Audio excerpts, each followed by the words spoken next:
переводчиком, транслейтером? Нет, я плачу. Да.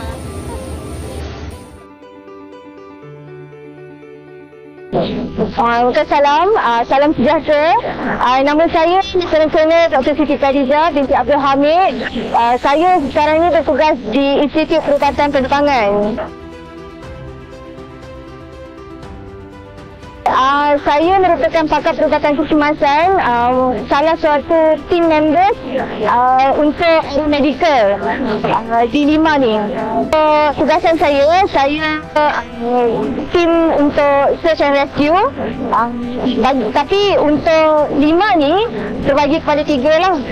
Tim SAR, tim aeromedical clinic dan juga crash ambulance.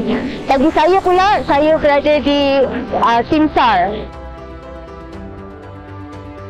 Okey, saya merupakan pelajar perubatan di Simferopol, Crimea dan memang menggunakan bahasa Rusia sebagai bahasa pengantara lah, bahasa harian di sana.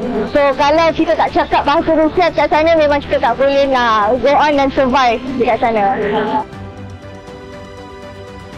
Okay, saya belajar kat sana 6 tahun, dari 2003 hingga 2009.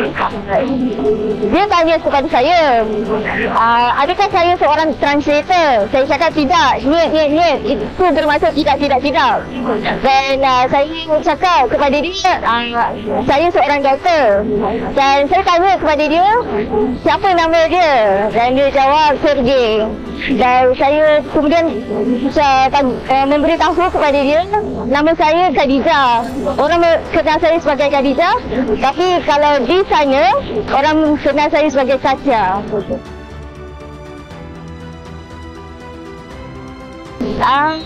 Saya bertutur juga dalam bahasa Mandarin sebab saya di sekolah rendah, bersekolah rendah Cina lah.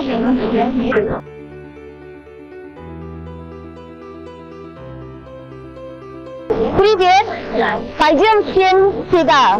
Давай смотреть Лима. Хорошо?